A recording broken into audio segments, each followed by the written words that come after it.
Hello everyone, and my name is Xandril. Welcome to another Forge History vid. We haven't had one of these in a while, mainly to my laptop dying. But today I have a very special guest. Today I have the Psycho Duck. He's here to talk about round objects and his Forge history. And some of you may know Psycho Duck. He has been part of THFE for a long time, but now he's heading over at Forge Hub.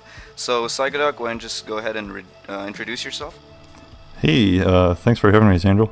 And it's good to be here to talk about all of the horrible Forge maps I've made over the years. Definitely shit.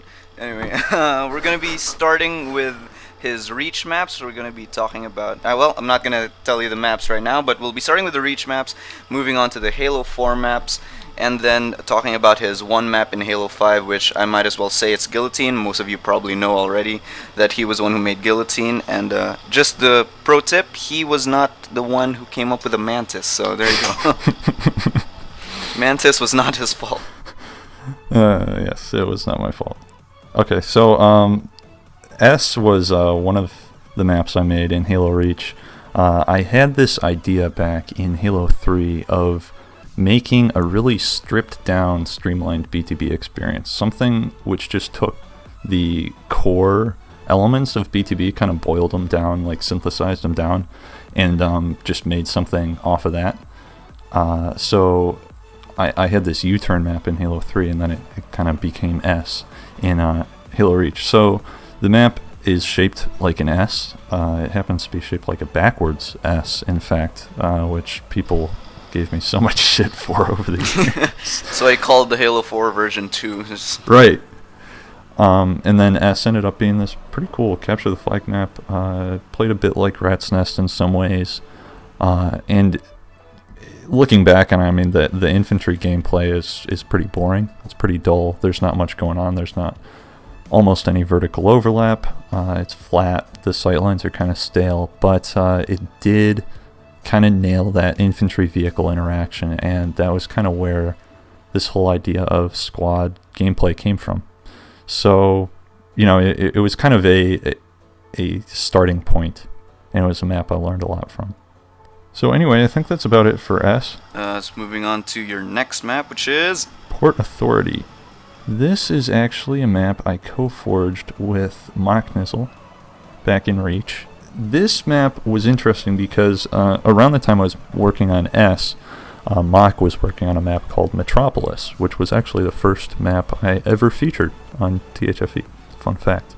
But Port Authority was cool because it kind of had that travel time balance from S. It had a like vaguely S-shaped vehicle circuit, and it had some of that like infantry vehicle interaction focus.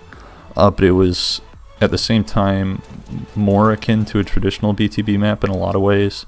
Like, kind of more organic, bigger, more intricate spaces, a little more vertical, all that. So, you know, it was kind of this interesting combination of those two distinct styles of BTB design. We also had, like, you know, we were talking about the Warthog billboard on Headlong. And we wanted to take some inspiration from that because this map was like an urban Halo 2 inspired BTB map. So we made like a display case and put a rocket hog in it and stuff. And then, because that wasn't goofy enough, we made a stationary Warthog turret. So we made like on the port, we had a crane, like a gantry crane that was holding a Warthog in it. You could use the turret, and it was a complete gimmick. It was kind of interesting. We actually got pretty specific with how we like placed the crane supports to like affect its lines of sight relative to the flag, because it was at the defender's base. And we spent like hours trying to figure out how to keep the hog in the little crane basket to keep it from getting grenaded out and stuff. This was definitely back in the more like goofy experimental days of Forge for me. So if we move on to the next map is Bunker Hill, which was also a co-forge. I did a lot of co-forging back in Reach. I really don't do that anymore. See, I actually suck at forging and am a terrible person, and I just like steal other people's ideas, like get my name on. All right, on there you their go. maps, You guys have it on record. Duck sucks. Yep. But Bunker Hill, actually kind of a similar story to Port Authority. Oakley High Def, who I'm sure some of you are familiar with, had started working on this map. And it was this just bunker up on the Montana area in Forge World, which was this really cool, like kind of linear, cliffy terrain area. And he, so he was kind of just like building this as more of an aesthetic piece, thinking about maybe playing Infection on it. But then he brought me on, and we started looking at making it into more of a core Halo map. And it kind of took some high ground inspiration as far as being a very asymmetrical map for one-sided modes. Like, so typically in an asymmetrical map, you want to have like circular flow and stuff, and have every part of the map see use and not have just this one focal point. But on this map, it was all about that base. That's a song. Cue the song. Oh no. No. It's terrible.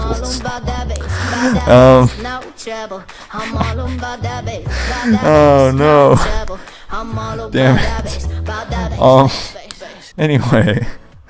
The cool thing, though, was that the base was very intricate and very expansive, and had, like, I don't know how many entrances, but it had tons of entrances, so, like, the defending team could not possibly cover them all at once. So it actually became this really interesting, like, push and pull, where there was some, like, really serious metagame on this map, where you had to really be conscious of how you were using your resources, being, like, the players on your team and like the weapons on the map. So it wasn't about like controlling key locations on the map and controlling the power weapon spawns and stuff like Halo normally is. It was about like it was almost more like a strategy game, like an RTS game. Well, didn't catch up in Reach, but I remember you remade this, right? Is it in Halo I did 4 or H2A? I remade it in H2A once we actually had terrain to build with. So yeah, I do have a remake. It's called Fort Hank. It's cool in H2A. In some ways, I mean, it plays better because I actually recreated the terrain and made like necessary adjustments to it that you couldn't make in Reach because it was the Forge canvas terrain that you couldn't change. But yeah, so it was kind of a different map. It didn't necessarily follow like the other two maps we've talked about so far, these squad maps. It didn't really follow in their footsteps by any means, but it was kind of a cool different kind of map. But it's always fun to like put your head in a different place and think about a different kind of design challenge to work out. So that map was an example of that. So Bunker Hill was my last map in Halo Reach, and then not too long after that, everyone's favorite Halo game came out, Halo 4, and I wanted to go back to some of the ideas I was exploring with S, some of these ideas which, again, we now call squad design. At the time, it was just like Psychoduck's crazy BTB fantasy idea. But these same concepts of like the travel time balance, the infantry vehicle interaction, all that stuff. So my crazy idea was I wanted to make a map that basically looked like a room-based asymmetrical 1v1 map, like a Quake map almost, and like upscale it and make it for BTB, which didn't really happen, but that was kind of like the inspiration for Panic Station. And like the vehicle areas and the infantry areas were one and the same. There was like virtually nowhere on the map that vehicles couldn't go. And it was interesting. The map was way overscaled, which actually was something which happened. I mean, most of Halo 4's dev maps were arguably pretty overscaled as well because of sprint and stuff. But this map was like way, way bigger than it needed to be. people accuse the map of looking like it was made of Mega Blocks, which is funny because that's what people are accusing my Halo 5 map of looking like too. The map was cool though. It eventually went into the BTB playlist in Halo 4, which was cool. It was actually my first map in matchmaking. But it was cool having a map in matchmaking. I ended up going in the SWAT playlist, which was great because I got all these awesome messages on Xbox Live, like, you made the worst SWAT map in history, kill yourself, all kinds of cool stuff like that. And I didn't even know, so like I didn't know the map went into the SWAT playlist, and I start getting these messages, and I'm like, what? I didn't make a SWAT map. And then you see the number like, oh, they put it in SWAT. Oh, they put my 8v8 Big Team Battle objective map in SWAT. Okay. So yeah, that was fun. But again, it was a cool starting point in Halo 4. So once Forge Island came out, I started looking at like, oh, can I remake Panic Station on Forge Island and like scale it down and fix a couple things. So I kind of scrapped that idea, but then I started thinking about like, what if I took some of these concepts and made a new map that was better? And that's where I came up with Panic Attack. So I started thinking for a while about creating this vehicle circuit that used jumps and drop-offs to create this like directional clockwise vehicle flow, which was kind of a newfangled idea at the time. So I wanted to maintain this like travel time balance that I had been doing in these other squad maps. So it was kind of interesting. You had like that whole map, if you look at it, actually is not entirely unlike Sanctuary from a like just overarching layout standpoint. And if you take the vehicles off the map, it plays like a 4v4 arena map. Some areas feel a little bigger than they maybe need to, but all of the map geometry feels relevant to infantry, and it feels interesting to infantry. It's not like open fields and rolling hills and stuff that you see on traditional BTB maps. It's actually like intricate, detailed geometry with vertical overlap and all that stuff. So like as an infantry map, it's cool, but then it brings in the vehicles and they interact with the infantry throughout. So it became a really interesting map and really solid flag map, and ended up being really fun for Ricochet as well. That's a map that like I'm still kind of learning from, and that map actually went into matchmaking as well. It went into 4v4 Team Slayer. So you're gonna say SWAT again? No, it didn't go into SWAT.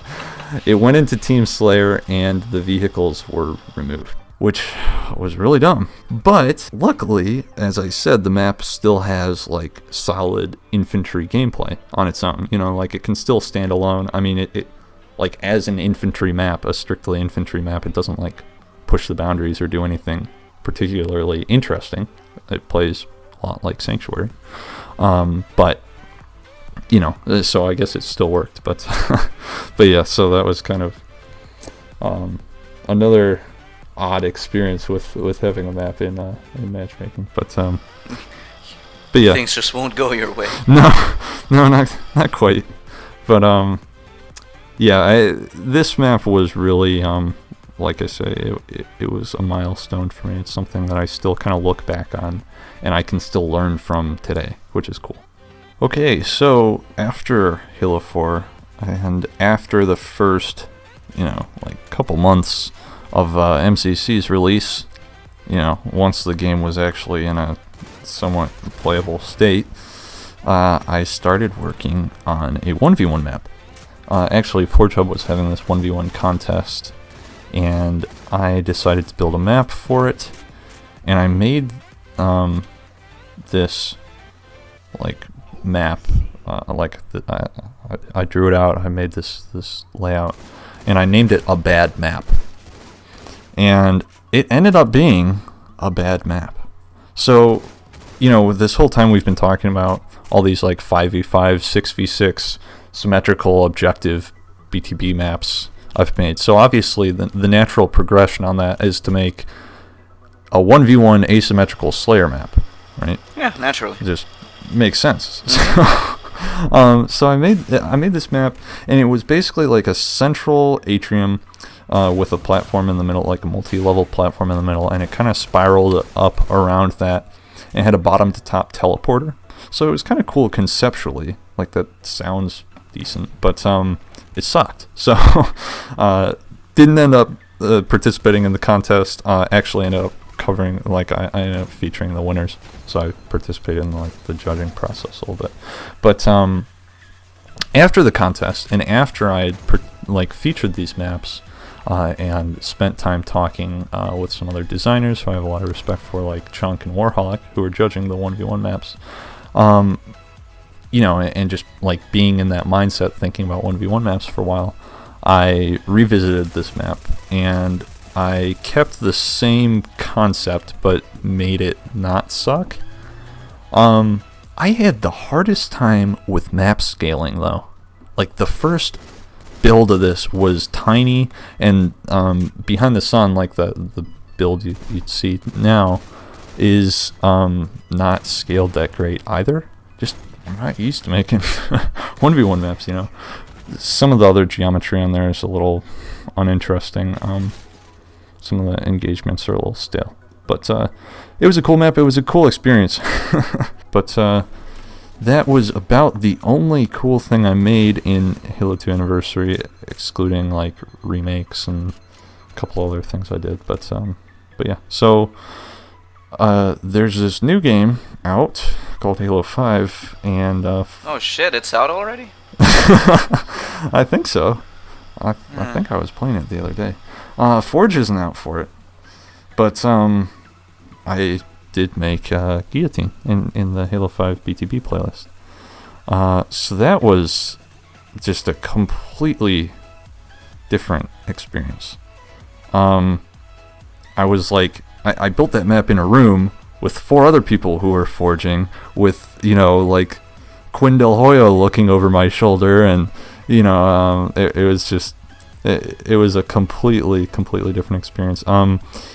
So like going into that whole Community Forge visit project, like they told us like 2 days before we got there, they were like, we knew we were going to be building maps while we were there. We thought we were mainly there just for like consulting and stuff, but that we were going to just build something to like put Forge through its paces.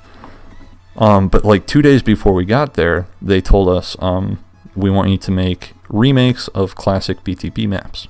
I was like, I can do that. I mean, remakes aren't really my thing, but BTB is, so I'll take it. And at that point, we knew literally nothing about Halo 5 Forge. No one knew anything about it. We didn't know anything about it until we got to the studio and saw it. But I asked, I was like, can I do Headlong? You probably shouldn't try to build Headlong in a week. And I was like, I got this. Well, yeah, it was kind of, once we got there, it was like, are you sure you want to build Headlong? And I'm like, yeah. You're sure? I mean, like, you can see in the Sprint episode, on the whiteboard, we have the maps listed. And there's like, Warholic, Avalanche, like the Fated Fire, Longbow, Psychoduck, LOL, Headlong. You know, like, it was kind of a joke at first. And I mean, it was crazy. So Halo 5 Forge is so different. Like, the controls are different. The just the way, like, you just have to kind of modify your workflow to use it. And once you get used to it, it's way more powerful than anything we've had in the past, and way faster. But you have to ease your way into it. And I can't say that building Headlong in 6 days was the best way to ease into it. It definitely forced me to like learn the tool right away. So it was cool, but it was a challenge. And like the first day, I was like, shit, why did I do this? And all the guys were coming in like, so did you decide to do a different map yet? Did you give up on Headlong yet? And I was like, no, not yet.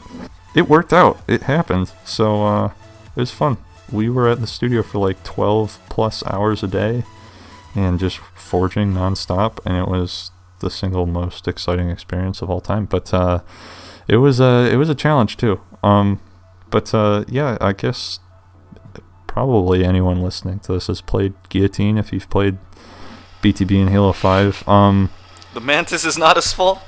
the Mantis is not my fault. There's supposed to be warthogs on there. My whole thing with that map was I wanted to scale it for Halo 5, which some people have been claiming, oh, it's just a remake, like, this is easy to make, like, these guys are amateurs, they suck. And it's like, well, actually, if you think about how different of a game Halo 5 is from Halo 2, it's ridiculous.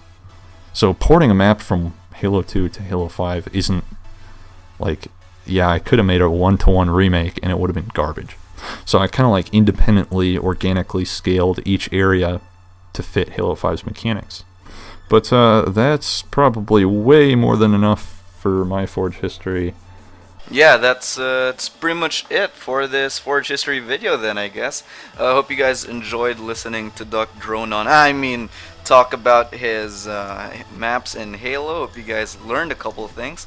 And if you have any suggestions on who I should interrogate next, just leave it down in the comments. Message me if you're a forger who wants to be on this video like this. Then talk to me, bro. Anyway, yeah, hope you guys enjoyed the video. I will see you guys next time. See you. Bye.